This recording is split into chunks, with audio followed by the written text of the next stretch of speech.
오늘 말씀의 제목은요, 언약의 유일한 중보자라는 제목입니다.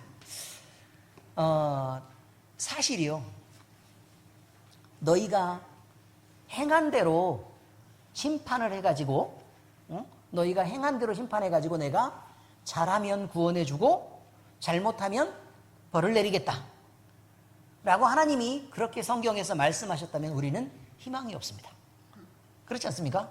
왜냐하면 알고 지은 죄도 있고 또 모르고 지은 죄도 있고 또 하나님의 기준으로 볼 때는 너무너무 높기 때문에 도저히 거기를 따라갈 수가 없는 형편이어서요, 우리는 매번 실수하고 또 매번 잘못하고, 아니 옆 사람 한 사람도 만족 못해가지고 날마다 싸우고 이러는 일을 반복하는 우리에게 평생 동안 살아가면서 죄 짓지 않고 평생 동안 살아가면서 잘해라 라고 얘기를 하면 그 무게를 어떻게 감당을 하겠습니까? 그런데 그렇게 하지 않겠다고 말씀하십니다.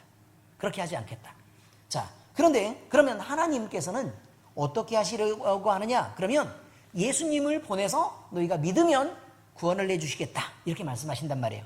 그래서 예수님이 모든 의의 모든 율법들을 다 이렇게 지키셨기 때문에 그 예수님의 의가 우리에게 전가되면, 우리에게 이렇게 덮어 씌워지면, 그러면 우리는 의로움을 얻고 하나님께서 구원해 주시겠다 이렇게 얘기한다 그 말이에요. 그런데 믿는 것도 마찬가지예요. 믿는 것도 마찬가지여서 만약에 너희가 잘 믿으면 내가 구원해 주겠고 그 예수님을 잘못 믿으면 구원을 안 해주겠다, 이렇게 우리에게 믿음의 책임을 돌리면 우리는 또 구원받을 일이 또 막막해지는 거죠. 우리가 또 안 하는 것까지는 괜찮은데 믿으라고 얘기하는 것도 우리가 스스로 할 수 있는 일이 아니더라 그 말입니다. 왜냐하면 믿으려고 해봤어요. 아니 근데 잘 믿어지던가요? 안 믿어져요. 믿는 대로 사라지던가요? 잘 안 사라져요. 마치 안 믿는 사람하고 똑같이 살아요. 그래서 우리의 구원이 믿음에 의존한다고 해도 우리에게 그 믿음을 요구하셨을 때는 우리가 도저히 구원을 받을 만한 방법이 없더라 라는 게 성경입니다.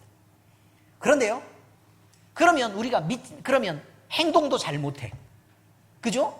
그러면 믿기만 하면 돼 라고 얘기했는데 믿지도 못해. 그럼 우리는 구원을 못 받는 거 아니냐 이거예요. 구원을 못 받는 거 아니냐. 그런데 하나님은 거기에다가 뭘 주시는 거냐면 언약을 주시는 거예요. 언약을 주시는데 하나님과 사람 사이의 언약이긴 하지만 그 언약은 하나님이 어떻게 하시겠다라는 언약이지, 하나님이 너희가 어떻게 해서 하나님이 이렇게 하면 너희는 이렇게 반응해서 뭘 해내라 라고 하는 언약이 아니더라 라는 게 언약의 결론입니다. 그래서 믿음도 마찬가지예요. 믿음도 내가 택한 백성들을 내가 구원해 주는데 그들에게 믿게 하겠고 그들을 지켜주겠고 그들을 지극히 사랑하겠고 그들을 감싸서 내 것으로 보호해 주겠고 그들에게 먹을 것들을 공급해 주겠고 그들에게 내 사람인 것을, 내 사랑인 것을, 내 가족인 것을, 내 자녀인 것을 증명해 주겠다라고 하는 게 언약이란 말이에요. 얼마나 놀랍냐 그 말이에요. 그럼 사람이 무엇을 해서가 아니고 하나님의 전적인 은혜에 의존하는 그런 언약을 우리에게 주셨다는 거예요. 놀랍습니다. 사실 구약에서요 3가지의 언약이 있는데 그것은 정확하게 예수 그리스도를 가리키기 위해서 자 언약을 주셨어요. 근데 언약이 원하는 방향을 쭉 따라가 보니까 화살표가 그려져 있더래. 근데 그 화살표를 쭉 가서 거기를 딱 들고 보니 누가 있다고요? 거기에 예수님이 계세요. 또 다른 언약을 줬어. 다른 언약을 줬는데 그 언약이 원하는 바를 쭉 따라가서 거기를 딱 들어보니까 또 누가 있다고요? 예수님이 계시더라고요. 또 다른 언약을 줬어. 그런데 그 언약이 바로 뭐냐면 그 언약을 또 따라가서 쭉 보니까 또 누가 있어요? 예수님이 계시더라 라고 얘기하는 거예요. 그 예수님을 가리키는 언약. 가리키다, 가르치다는 뭐예요? 모르는 거를 알게 하다, 가르치다. 무슨 한글 뜻을 잘 모르니 뭐. 가리키다, 어느 방향을 지시하다. 아시겠어요? 근데 그 가리키는 방향을 봤더니 뭐라고요? 예수님이 계시더라 라는 거예요. 구약에 3가지 언약이 있어요. 첫 번째는 무슨 언약? 아브라함 언약. 너희가 믿으면 구원할 그것을 의로 여기고 구원해 주겠다 이거예요. 근데 누구를 믿으라고요? 예수님을 믿으면이에요. 하나님을 믿는 것을 의로 여겼다라고 얘기하는데, 그 하나님을 믿는데 우리가 그 하나님을 알 수가 없잖아요. 그죠? 근데 하나님이 우리에게 가까이 누구를 보내주셨어요? 예수 그리스도를 보내주시고 우리에게 사랑의 모범도 보내주시고 하나님이 누구시라는 것도 가르쳐주시고, 나를 본 자는 하나님을 본 자, 아버지를 보았다고 얘기하셔요, 예수님. 그래서 우리가 하나님이 어떠하신지를 안단 말이에요. 신학의 어떤 부분에서는요, 어떤 부분은 뭐라고 얘기하는가 하면, 구약은 맨날 벌만 주고 화만 내고 맨날 징계하는 그런 하나님이고, 신약은 사랑의 하나님이어서 구약의 하나님은 못돼 먹었고 신약의 하나님은 너무 좋으신 하나님이어서 구약의 하나님과 신약의 하나님이 같을 수가 없다라고 주장했던 이단이 있었어요. 몇 단? 2단. 그렇죠. 이단이 있었단 말이에요. 그런 이단들이 있었다는 거예요. 근데 그런 이단은 정죄받았어요. 왜냐하면 구약을 살펴보니까 신약에 누구를 말하고 있고요? 예수 그리스도를 말하고 있고, 우리가 선지서를 읽어보니까 그 하나님의 구구절절한 사랑들이 얼마나 많이 표현됐는지 모른다 그 말이에요. 근데 그거를 못 읽고, 구약은 율법의 하나님이고 그냥 두들겨 패고 막 정죄하는 하나님이고 그냥 의로움만 얘기하는 그런 하나님이더라 라고 얘기하는 건 하나님을 착각해도 너무 착각했다는 거예요. 요한일서 4장을 보시라고 말이에요. 요한일서 4장을 보면 뭐가 나와요? 하나님의 사랑에 대해서 나와요. 하나님의 사랑. 뭐 그 하나님이 무슨 신약의 예수 그리스도만 얘기하는 게 아니에요. 성부 하나님으로부터 시작하는 삼위일체 하나님을 모두 얘기하고 있는 거란 말이에요. 근데 그 하나님이요, 그 하나님이 사람을 얼마나 사랑하셨는지를 표현을 해주신다는 거예요. 그 표현을 해주시는데, 그 표현하는 그것이 뭐냐면, 자기가 가장 아끼는 독생자 예수님을 우리에게 그 목숨을 버려 내놓을 때까지 우리를 사랑하신 그 사랑을 보지 않았냐. 하나님이 사랑이시다. 그러니 너희가 혹시나 잘못해도, 혹시나 너희가 막 하나님께 픽 돌아서가지고, 그러면 마이크가 안 들어가는. 자, 돌아서가지고 배신을 때려도 사랑은 영원히 그를 바라보는 것이라는 거예요. 그래서 그의 언약이 있다는 거야. 하나님은 우리를 바라보시겠다고 얘기해요. 왜냐하면 창세전부터 우리를 지목했고 택해서 불렀기 때문에. 그러니까 우리는 절대로 어려움을 당할 수 있으나 버림받을 수 없다 그 말이에요. 왜냐하면 하나님은 반드시 우리를 지켜낼 것이고, 그 어려움 끝에 우리를 영광스럽게 회복시켜줄 일만 남았기 때문에 그렇다는 거예요. 그러니 하나님을 찾아 헤맬 필요도 없어요. 왜? 하나님은 임마누엘의 하나님이에요. 우리와 함께 계시고, 우리와 지금 얘기하고 있는데 하나님을 막 찾아 헤매면서 여기에 하나님이 계신가 저기에 하나님이 계신가 그러면서 막 2단 3단 찾아다니면서 그렇게 할 필요가 있다 없다? 없다 그 말이에요. 이용구 집사님, 그럴 필요가 있다 없다? 정신 똑바로 차리시란 말이에요. 그러니까 바로 이거예요. 두 번째 언약이 있어요. 모세의 시내산 언약이에요. 시내산. 시내산에서 뭘 줬어요? 율법을 줬어요. 그런데 율법은요, 율법은 뭐라고 얘기하는 거냐면, 너희가 지키면 1000대까지 복을 주고 안 지키면 그 저주가 3, 4대까지 이르게 하겠다. 1000대 3, 4 이렇게 돼 있어요. 그러면 어떻게 하라고요? 지키라고요. 1000대까지 영원한 복을 받기 위해 지키라고 얘기한 거예요. 그런데 사람들이 뭐라고 오해하냐면, 지키면 복 받고 안 지키면 벌 받으니까 이거는 우리를 혼내려고 그런 거다 라고 얘기하는 거예요. 아니, 굳이 안 지키면서 혼날 일이 있어요? 하나님이 이렇게 말씀하셨을 때는 안 지키면 혼난다고 얘기하는 게 아니에요. 꼭 지켜야 돼 라는 얘기를 하고 싶은 거예요. 그런데 하나님이 그 율법을 주신 이유에 대해서 예레미야서에서 얘기를 해요. 뭐라고 말하냐면, 내가 너희의 귀에다 대고 또 마음에다 대고 얼마나 많은 얘기를 했냐.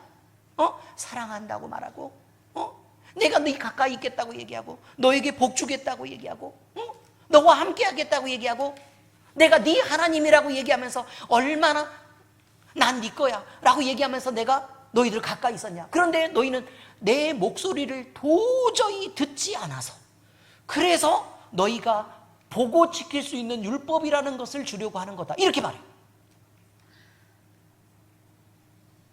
하나님의 목소리를 듣고 그 음성을 들으면 그냥 그렇다 그 말이에요. 사랑하는 사람이 있어요.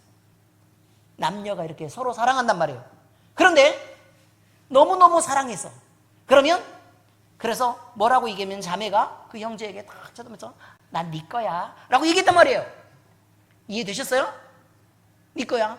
그러고 나서 뭐라고 얘기냐면 꼭 나만 사랑해야 돼. 딴 여자 만나면 넌 죽어 라고 얘기했단 말이에요.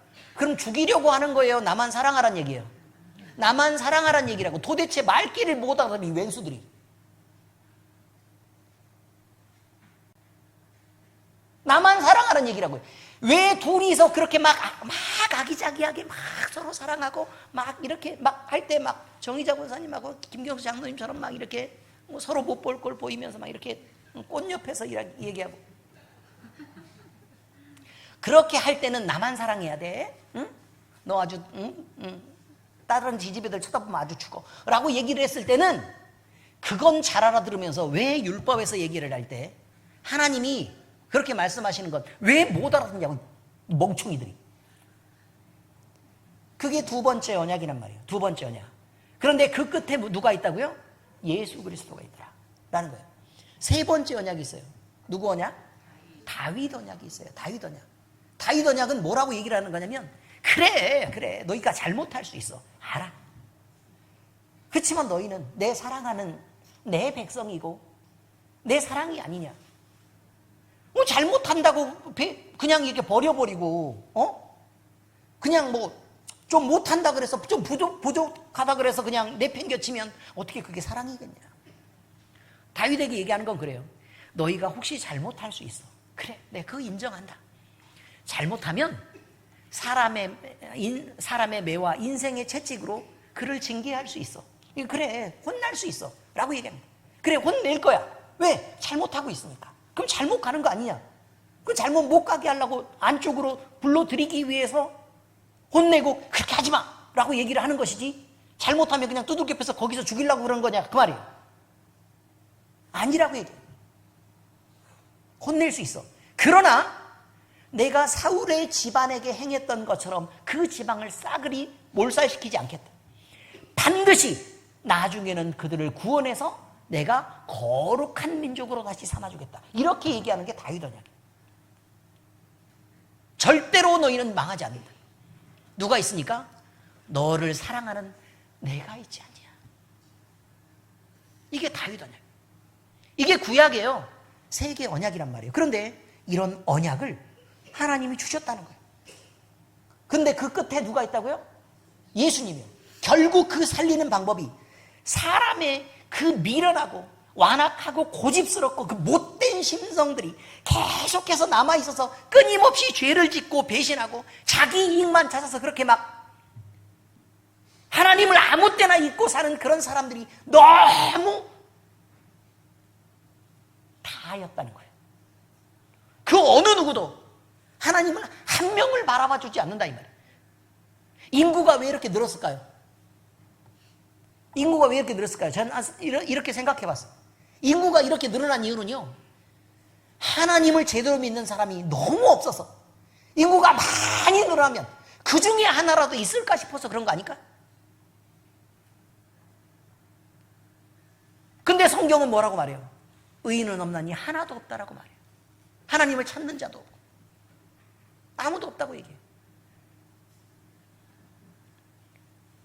그래서요, 하나님은 외로워요. 그래서 하나님은 힘들어요. 하나님은 아프죠. 왜요? 우리를 사랑하시고 우리의 끊임없는 배신 속에 하나님은 살아가야 되니까. 인구가 많으면 많을수록 그 많은 사람이 배신하고 있으면 어떻게 해요? 자기를 만든 하나님을 안 믿겠다고 버티고 자기를 사랑하는 하나님이 그거 아니라고 얘기를 하면, 그럼 우리가 어떡하냐 그 말이에요. 하나님은 어떡하냐고. 사랑이신 예수 그리스도를 사랑으로 보내주셨는데 그 예수님을 핍박하고 죽이고 다시 살려서 부활 성천에서 다스리고 계시는데 믿어보라고 그렇게 얘기를 해도 지금도 안 믿잖아요. 이것이 우리의 현실이라 이 말이에요. 하나님은 어떡하죠? 여러분, 우리 하나님 어떻게 했으면 좋겠어요? 제 마음 같아서는 싹 쓸어버렸으면 좋겠다는 거예요. 근데 하나님은 미리 그럴까봐 약속을 주셨어요. 대홍수 이후에 절대로 내가 그렇게 심판하지는 않겠다. 그렇게 말해요. 미리 얘기해 줬어요. 무지개를 쫙 이렇게 해가지고. 무지개. 근데 사람들은 무지개를 쫙 이렇게 그려놓고 큐어 축제를 했어요. 게이들과 레즈비언들이 모여가지고. 무지개가 무엇의 상징이라고요? 하나님과 사람 사이. 내가 너희를 그렇게 몰살시키고 그렇게 심판하지 않겠다. 내 마음이 너무 아팠다. 라고 얘기하는 사랑의 고백 아닙니까? 하나님이 우리에게 보여주신 사랑의 고백이 무지개를 볼 때마다 우리는 그것이 생각나야 된단 말이에요. 그런데 그 무지개를 이렇게 그려놓고 여러 무지개의 색깔이 다 함께 어울리는 것처럼 우리는 게이도 레즈비언도 다 함께 용납하면서 그렇게 받아서 그렇게 살자.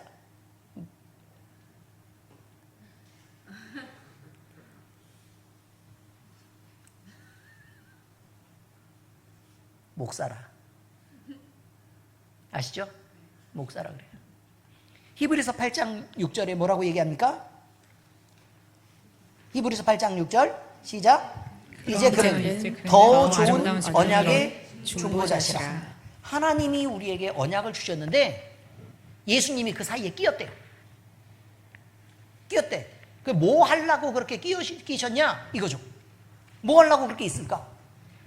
사람이 너무 못나고 악하고 또 부족한 거예요. 너무 죄악되고, 응? 너무 귀신 사랑하고 세상 사랑하고 막 이렇게 살고 있다 그 말이에요. 그러니까 예수님이 끼어가지고 의로우신 하나님 앞에 끼어가지고 우리의 편을 드시려고 했다 그 말이에요. 우리의 편을 들어주시려고 예수님이 그 사이에 끼었다. 이걸 뭐라고 얘기해요? 언약의 중보자. 그리고 하나님 앞에 엄청 막 우리를 사랑으로 얘기를 하고 막 잘한다고 얘기해주고, 그래도 얘네가 마음 하나만은 또 괜찮은 편이에요. 또 이렇게 얘기해주고, 맨날 졸다가 그때 6월 셋째 주 그때 주일에 그때 안 졸았잖아요. 하나님 이렇게 얘기해준다는 거예요. 그거 보면요, 얘네가 예배하고 싶은 거예요. 근데 좀 잘 안 돼서 그런 거예요. 이렇게 얘기해주고 싶은 거예요. 언약의 중보자예요. 아시겠습니까? 우리가 믿음을 못 지키는데 다 못 지켜. 그런데 어쩌다가 막 못 지키고 하나님 원망하고 막 이렇게 살아가다가, 그러다가 어쩌다가 하나님 우리 좀 살려주세요 라고 얘기하는 그때 예수님이 딱 듣고, 보세요 하나님 어려울 때 하나님 찾잖아요. 이 언약의 중보자. 그러고 계신다. 우리의 못난 거 감춰주시고. 예수님은 말씀만 전하시는, 그저 하나님의 말씀을 그냥 이렇게 우리에게 전달만 해주시는 분이 아닙니다. 실제로 와서 사랑하시고 돌아가시고 또 죽음을 이기고 부활하시고 승천하시고 우리 우편에서 아직 영원한 언약의 중보가 되고 계시는 분임을 얘기를 하고 있는 게 지금 히브리서라는 거예요. 내가 얘기를 하고 싶은 게 바로 그거예요. 그러니 얼마나 좋냐는 거예요. 히브리서 공부하는 게. 박수 한번 쳐봐요. 우리 이런 히브리서를 공부할 때 이런 하나님을 배울 수 있다고 얘기하는 거예요. 기대하셔도 좋다 이겁니다. 그런데 우리 성경으로 돌아가자. 이게 개혁 보수신앙입니다. 이게 개혁 보수신앙. 이것을 절대적으로 지키려고 노력했던, 목숨을 바쳤던 사람이 우리 교단의 박형룡 박사님이 모범이라는 거예요.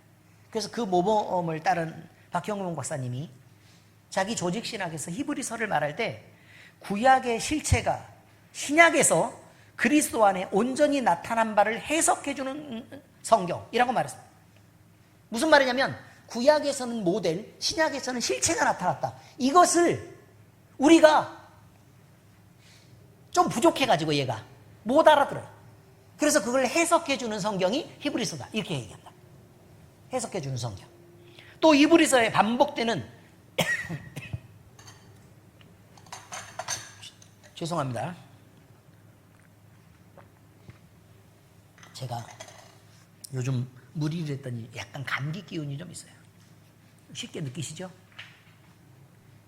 못 느꼈구만요. 매번 저러니까. 그죠? 자, 여러분.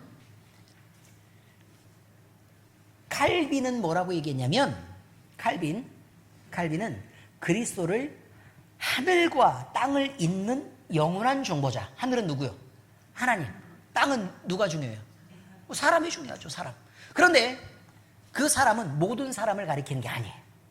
모든 사람을 가리키는 게 아니고 예수 그리스도를 믿도록 태초부터 예정된 사람을 가리키는 거예요. 선택받은 사람을 가리킨다, 그 말이에요. 그게 바로 누구라고요? 우리라고. 자, 이것입니다. 그래서요, 히브리서에는 여러 가지 반복되는 단어들이 있습니다. 그 단어가 뭐라고 말하냐면, 더 나은, 더 낫다, 이 말이에요. 또 영원한, 또 하늘에, 또 참된, 완전한, 이런 것들이 계속 반복된다, 그 말이에요. 그럼 이거를 예수 그리스도에 딱 붙여봐요. 구약보다 더 나은 예수 그리스도. 그렇잖아요. 율법보다 더 나으니까. 그 다음에 영원한 예수 그리스도, 그 다음에 하늘의 영광을 땅에다가 내려 부어주신 예수 그리스도, 그 다음에 모델이 아니라 참이 되신 예수 그리스도, 그 다음에 우리의 부족함이 아니라 완전함을 성취하신 예수 그리스도라는 단어로 표현되는 것이 바로 우리의 신학이고 신앙이라, 이런 말입니다. 오늘 우리는 이 히브리서를 통해 하나님과 우리의 사이에 언약을 완전히 이루어주신 그 중보자는 예수님 한 분밖에 없다는 것을 다시 만납니다. 그리고 그 중보자의 은혜 안에서 흔들리지 않는 믿음과 영원한 소망을 우리가 품게 될 것을 오늘 우리가 함께 얘기할 것입니다. 자, 성경 말씀의 내용의 설명입니다. 첫 번째, 더 나은 약속에 근거한 새 언약이 되신 예수 그리스도가 계시다, 이거예요. 오늘 본문인 히브리서 8장 6절은 이렇게 말합니다. 자, 함께 읽겠습니다. 시작. 그러나 이제 그는 더 좋은 언약의 중보자시라. 이것은 더 좋은 약속들 위에 세워진 것이라. 새 언약을 말해요. 구약에 몇 개의 언약이 있다고요? 새 언약이 있고, 예수님의 새 언약이 있다고. New. 3가 아니고 뭐라고요? New. 그렇다는 거예요. 자, 이 말씀은요, 구약이 잘못됐다는 뜻입니까? 아닙니다. 구약이 잘못됐다는 뜻이 아닙니다. 구약은 모델이었다는 거예요, 그냥. 그 언약은 분명히 하나님의 뜻이긴 맞지만 인간의 불순종과 죄악으로 인해서 계속해서 깨질 수밖에 없는 언약이어서 그냥 그저 하나님 혼자 지키고 있고 사람은 하나도 안 지키는 그런 언약이 구약의 언약이에요. 그런데 하나님이 이것들을 모르셨겠습니까? 이미 알고 계셨죠. 그래서 더 나은 언약의 완성을 준비하셨는데 이분이 바로 예수 그리스도라는 것입니다. 이 언약은 율법의 조항이 아니라 은혜의 마음에 기록된 약속입니다. 사람의 손이 아니라 하나님의 손으로 세워진, 하나님이 보장하시고 또 하나님이 보증하시는 언약이라, 이런 말이에요. 예레미야 31장 33절 같이 읽습니다. 시작. 내가 나의 법을 그들 속에 두며 그 마음에 기록하여 나는 그들의 하나님이 되고 그들은 내 백성이 되리라. 이것입니다. 하나님의 법을 우리 마음속에 두었다, 그 말이에요. 근데 그 법의 완성은 누구죠? 예수 그리스도. 예수 그리스도를 사랑하는 마음을 우리 속에 두어서 그 예수님을 바라보면 우리가 늘 구원에 가까이 갈 수 있도록 하나님이 그렇게 만들어주셨다, 그 말이에요. 예레미야 선지자를 통해 주신 이 새 언약의 말씀은요, 히브리서에서요, 이것이 예수 그리스도가 오심으로 성취됐다고 말합니다. 이전의 언약들은 돌판 위에 세워지는 것이었지만 이제는 우리의 마음 속에 세워진 것이라, 새겨진 것이라 그렇게 말합니다. 율법은 외적으로 지키는 것이 됐지만 새 언약은 성령의 도우심을 받고 우리의 마음에서 지켜지는 것이다. 마음으로부터 내면의 변화가 요구되는 것이고 내면에서 부흥이 일어나는 것이다, 이렇게 말합니다.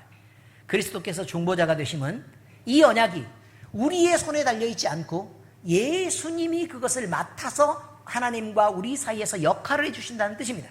우리가 실수할 수 있습니다. 근데 주님은 그 언약을 지켜내십니다. 우리가 흔들릴 수 있습니다. 그렇지만 주님은 흔들리지 않습니다. 주님은 목숨을 바쳐서 주님의 생명과 그 피로 맺어진 언약이기 때문에 결코 변할 수 없다는 것입니다. 그러므로 우리는 더 나은 약속 위에 새겨진 새로운 언약이라는 이 복음의 견고함 위에 담대히 설 수 있는 것입니다. 우리가 잘못했습니다 하나님 라고 고백할 수 있는데 맨날 나와서 그렇게 얘기하잖아요. 근데 나중에 뭐라고 얘기해요? 기도 끝나고 나서 예수님 이름으로 기도합니다 아멘. 그게 무슨 뜻이에요? 나는 맨날 잘못했어요, 이렇게 잘못했어요, 저렇게 잘못했어요, 이렇게 잘못했어요 다 얘기해놓고 그 다음에 뭐라고 얘기해요? 난 예수님 붙잡고 있어요 라고 말하는 거라 그 말이에요. 우리 기도가 그렇게 능력 있는 거예요. 만약에 우리가 막 멋있는 말로 우리가 막 기도를 막 많이 했단 말이에요. 그리고 나서 예수님을 뺐어. 그럼 우리는 우리의 것으로 하나님께 기도하는 거예요. 근데 우리가 뭐 이렇게 했든 저렇게 했든 뭐 이렇게 뭐 내용이 어떻든 마지막에 예수님 이름으로 기도합니다. 그러니까 주님을 딱 잡고 이렇게 안 떨어지겠다라고 얘기를 했단 말이에요. 그럼 우리의 기도는 하나님 앞에 능력이 있고 하나님 앞에 의미 있고 가치 있고 하나님 앞에 살아있는 기도로 올려지는 것이라 그런 뜻입니다. 멋있죠? 그래서 우리가 쉽게 생각해서 그냥 대충 밥 먹을 때 하나님 배고파요, 예수님 이름으로 기도합니다 아멘 이렇게 해서 밥을 뜨는 것, 이것이라도 그 뒤에 붙어있는 예수님 이름으로 기도드립니다라는 그 이야기 때문에, 그 내용 때문에 그 기도가 힘이 있어지는 거다. 두 번째입니다. 하늘의 성소에서 사역하시는 대제사장이 계시다. 하늘의 성소에서 지금 계십니다. 예수님이 어디 계세요? 하늘에 계십니다. 물론 예수님의 영으로 우리 마음속에 계시죠. 그러나 예수님의 본체는 어디에 계신다고요? 하늘에 계십니다. 히브리서 기자는 예수 그리스도를 단순한 선생님의 위치에 두지 않습니다. 그는 오히려 주님을 하늘의 참 성소에서 지금도 사역하시는 대제사장이다 라고 반복적으로 계속 강조합니다. 왜냐하면 예수님이 하나님 권능의 보좌 우편에 앉아 계시다는 거예요. 하나님에 딱 붙어 있어요. 그러면 그 옆에서 뭐 하느냐? 그 말이에요. 뭐 한다고요? 중보하신다고요. 누구 편을 들면서? 우리 편을 들면서. 그러니까 의미가 있죠. 히브리서 기자는 예수님을 하나님이 세우신 참 장막이라고 분명히 선언하죠. 자, 히브리서 8장 2절입니다. 시작. 성소와 참 장막에서 섬기는 이시라. 이 장막은 주께서 세우신 것이요 사람이 세운 것이 아니라. 장막이 뭔데요? 장막이 뭔데요? 장막. 이거 장막이요. 장막을 그려봐라. 그럼 이렇게 그릴 거 아니에요. 그래 안 그래요? 텐트 그린다고요. 텐트. 자, 그럼 뭐 하려고 텐트를 그리는데요? 쉬려고. 그 다음에요? 잠자려고. 그 다음에요? 그 안에서 먹어요? 그 다음에요? 추위와 모래바람과 햇빛을 피하려고. 그렇지 않습니까? 위험을 피하려고 그런 거예요. 위험을 피하려고. 장막. 그죠? 그리고 그 안에서, 근데 그 안에 하나님이 세우신 장막은 누가 살라고 세우신 장막이에요? 하나님이 거기 계시려고. 그런데 우리도 누구랑 같이 있어요? 주님과 같이 있어요. 그럼 우리도 그 텐트 안에 같이 있단 말이에요. 그러니 그 안에 있으면 같은 식구라고. 이런 뜻이에요. 그냥 이런 뜻이에요. 주님이 그래서 그 안에서, 그 장막 안에서 우리를 보호하시고, 우리는 그 안에서 하나님과 대화하면서, 그럼 대화할 게 뭐가 있겠어요? 하나님을 시와 노래로 찬미하는 그런 일들을 하는 거 아니냐, 이런 말입니다. 구약의 제사장들은요, 땅 위에서 장막을 관리하고 짐승의 피를 흘려 백성의 죄를 덮었습니다. 그러나 이것은 어디까지나 모형이고 예표입니다. 진짜 성소는 하늘에 있고 그곳에서 예수 그리스도의 피로 우리 같은 온 인류의 죄를 덮는 진짜 사역이 지금도 진행되고 있습니다. 왜냐하면 우리가 죄를 안 지으면 모르는데 맨날 지금도 죄를 지으니까요. 그래서 지금도 계속 진행되고 있는 일입니다. 예수님은 십자가에 단번에 제사를 드리신 후에 하늘의 지성소로 들어가셨고 지금도 우리를 위해서 중보하고 계시는 대제사장으로 계신다는 것입니다. 요한 1서 2장 1절입니다. 자, 요한 1서는요, 누가 쓴 책이겠어요? 요한이 쓴 책이에요. 사도 요한. 사도 요한을 뭐라고 불러요? 어떤 사도라고 불러요? 사랑의 사도. 자, 그래서 요한이 쓴 모든 서신과 기록에는 사랑이 구구절절하게 녹아 있어요. 근데 요한일서 2장도 한번 보자 그 말이에요. 자, 시작. 만일 누가 죄를 범하여도 아버지 앞에서 우리에게 대언자가 있으니 곧 의로우신 예수 그리스도시라. 자, 대언자라고 얘기하면 변호사 같은 거예요. 변호사. 근데 돈 주고 산 변호사가 아니고 사랑으로 자기 목숨까지 바쳐가면서 우리의 편을 들겠다고 하시는 대언자이신 우리를 변호하는 예수님이 계시다. 자, 이렇게 얘기한다 그 말이에요. 근데 누구에게서요? 하나님 아버지 앞에서 그렇게 하신다 라는 뜻입니다. 사도 요한은 대언자라고 예수님을 부릅니다. 그리고 하늘에서 우리를 위하여 말씀하시는 분으로 소개한다는 거예요. 근데 그게 의미가 있죠. 하나님을 떠나서 우리와 함께 있으면 뭐 우리가 늘 보고 뭐 좋을 수는 있겠지만, 그죠? 하나님 가까이에서 할 수 있는 역할이 있잖아요. 근데 뭐가 더 중요한 역할이에요?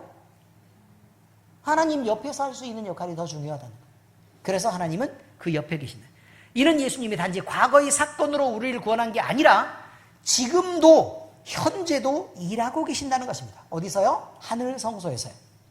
죄를 범한 우리를 변호하시고 사탄의 참소 앞에서, 사탄이 뭐라고 얘기하냐면 계속 손가락질하면서 쟤네 예수님 믿으면 구원한다는데 쟤네는 사실 잘 안 믿는 거잖아요. 하나님 맞죠? 쟤네 행동하는 걸 보세요. 잊고 살잖아요. 어떻게 쟤네 저런 애를 믿는다고 하겠어요? 그렇게 얘기하면서 쟤는 벌을 받아야 싸요. 그쵸 하나님? 이라고 사탄이 계속 얘기한다는 거예요. 그렇지만 예수님은 그 옆에서 검사가 그렇게 얘기할 때 누가? 변호사가 무슨 말씀이에요 하나님? 쟤네는 저를 믿잖아요.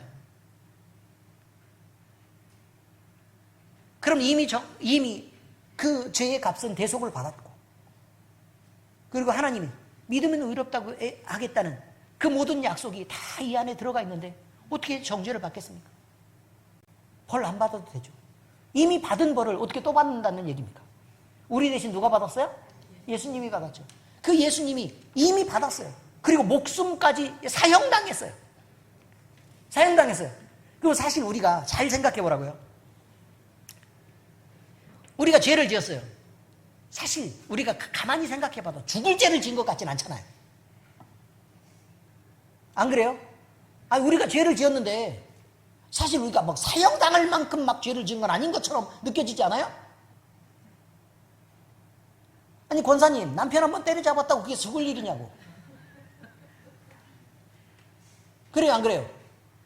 죽을 죄는 아닌 것처럼 보이잖아요. 그리고 뭐 데려다 놓고 뭐 무조건 남편하고 넌 부부싸움에 있고 남편하고 대비했으니까 법정에서 넌 사형 이렇게 해가지고 죽이면 억울해요, 안 억울해요? 억울하죠. 그러니까 그거 억울하다는 건 우리가 죽을 죄로 우리 죄를 인식하지 않고 있다는 뜻이에요. 근데 예수님을 어떻게 했어요? 십자가에서 죽였어요. 우리 죄 때문에. 아니, 그러면 사실 죽일 죄까지는 아닌데. 그래요, 안 그래요? 예수님이 우리 대신 뭐 죄를 담당을 하셔도 죽일 죄까지는 아닌데 라는 느낌이 있어요, 없어요? 있죠. 이렇게 예수님이 우리 죄보다 예수님이 크신 분이라. 그 얘기를 말하고 있는 거예요, 성경은. 우리 죄보다 크신 분이다. 그러니 우리의 모든 죄를 다 더해가지고도 사람이 죽는 건 뭐 대충 이해할 수 있지만 예수님을 죽이는 것까지는 또 그렇지 않잖아요. 예수님의 생명까지는. 그래서 예수님은 충분하고도 완전하게 우리의 죄를 다 대속하신 것이다 라고 성경은 고백하는 거다, 그 말이에요. 칼빈은 얘기합니다. 하늘에 계신 그리스도가 우리의 이름을 품고 계시기에 우리는 지금 이 땅에서도 하나님께 담대히 나아갈 수 있다. 왜요? 우리는 죄 없다함을 입었으니까. 바로 이런 뜻입니다. 그렇습니다. 하늘의 성소에서 살아계신 중보자 예수님이 계시기에 우리는 단 한순간도 혼자가 아닙니다. 혼자일 수 없습니다. 외로울 필요가 없다고 얘기하는 거예요. 어떤 상황에서도, 그 어떤 어려움 속에서도 하나님께 우리는 담대히 나아갈 수 있도록 은혜의 길이 늘 열려 있다는 것입니다. 하나님께 조심스럽게 나가가서 막 도대체 막 하나님 어떻게 만나지 하면서 막 이렇게 가서 막 불편한 마음으로 하나님 옆으로 탁 가려고 보니까 우리를 막 엄청 사랑하시고 우리에게 목숨을 내놓았던 예수님이 그곳에 딱 계셔가지고 예수님 딱 붙잡고 같이 딱 들어가면 편해요, 안 편해요? 그래서 예수님 이름으로 기도하는 거라 그런 말이에요. 그러므로 말씀 적용입니다. 은혜의 보좌 앞에 담대히 나아가자라는 것입니다. 어떻게 하자고요? 은혜의 보좌 앞에 담대히 나아가라. 히브리서의 가장 실천적인 권면 중 하나는 우리는 하나님 앞에 나가도 된다는 것입니다. 히브리서 4장 16절입니다. 시작. 그러므로 우리는 긍휼하심을 받고 때를 따라 돕는 은혜를 얻기 위하여 은혜의 보좌 앞에 담대히 나아갈 것이니라. 이렇게 말합니다. 나가도 된다는 거예요. 이 말씀은 단지 위로의 말씀이 아닙니다. 우리에게 하늘의 문이 열려 있다는 선언이고 지금도 살아 역사하시는 그리스도의 중보 사역에 참여하라는 말씀입니다. 우리는 여전히 연약합니다. 때로는 죄책감과 실패, 두려움 앞에서 하나님께 나아가기조차 망설입니다. 그리고 우리는 주님의 돕는 은혜를 얻어야 되는데 그러기도 전에 미리 자포자기하고 포기하고 실망하고 우리가 당하는 게 지금 당장 죽는 것도 아닌데 나중에 당할 일들 때문에 너무 괴로움을 당하고 있다 그 말이에요. 하나님의 일할 것은 그냥 다 무시해버리고 우리는 세상의 일들만 바라보면서 나 곧 죽어 곧 죽어 곧 죽어를 말하고 있습니다. 안 죽어요. 단지 좀 더 어려운 것뿐이에요. 그러나 우리의 자격이 아닌 예수님의 중보로 인해 담대히 나아갈 수 있는 길이 열려 있습니다. 예수님이 중보자로 계시는 한 하나님의 보좌는 심판의 자리가 아니고 엄격한 자리가 아닙니다. 그저 은혜의 자리, 사랑받는 자리, 긍휼의 자리, 불쌍하게 여기는 자리, 그리고 도우심을 받는 자리입니다. 에베소서 3장 12절입니다. 시작. 우리가 그를 믿음으로 말미암아 담대함과 확신을 가지고 하나님께 나아감을 얻느니라 라고 말합니다. 하나님께로 나아감은 우리의 확신 때문이 아닙니다. 우리가 의심하면서요 막 불안하면서 진짜 막 죽을 것 같이 하나님 앞에 나갔어요. 그런데 막상 딱 보니까 예수님이 거기 계셔서 우리가 나아갈 수 있는 거예요. 우리가 믿음이 좋아서 나가는 거 아니란 말이에요. 우리가 단단하기 때문에 나가는 게 아닙니다. 우리가 대단히 잘하고 있어서 나가는 게 아닙니다. 그저 나가봤더니 용기를 내서 불안해도 그걸 이기고 간신히 그냥 꾸역꾸역 나가봤더니 어떻게 됐다고요? 그 자리에 예수님이 계시더라 그 말입니다. 우리의 삶의 어려움도 마찬가지입니다. 어려움을 당했어요. 하나님 앞에 기도할까? 그래도 이게 이루어질까? 아씨, 안 되는 게 이거 확실할 것 같은데? 이런 마음이 훨씬 더 많이 있습니다. 이 분위기 도대체 언제까지 계속될까? 내 인생에서 내가 사랑하는 동안에 이거 안 바뀔 것 같은데? 라는 생각으로 우리가 짓눌릴 때 그럼에도 불구하고 억지로라도 주님 앞에 나가보는 것입니다. 그리고 엎드려서 주님, 제가 나왔습니다. 저 이런 어려움 속에 있습니다. 사실 저는 조금 힘들어요. 좀 도와주세요. 라고 얘기를 한다고 말이에요. 그런데 그렇게 불편함을 가지고 주님 앞에 나가봤습니다. 그리고 나서 뒤에다가 예수님 이름으로 기도합니다. 라고 얘기했더니 예수님이 그 기도를 붙잡고 하나님 앞에 얘가 이렇게 어렵대잖아요. 주님 얘가 이렇게 힘들어 하잖아요. 제가 마음이 너무 아파요, 주님.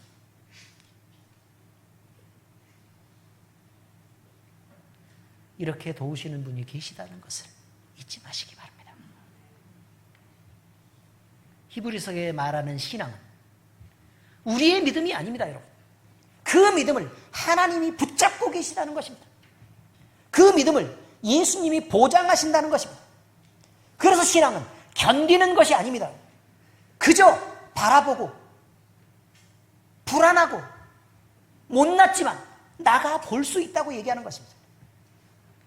우리의 확신이 하나님의 역사를 증명하는 것이 아니라 예수 그리스도의 중보가 그 일을 책임진다고 말하고 있는 것입니다.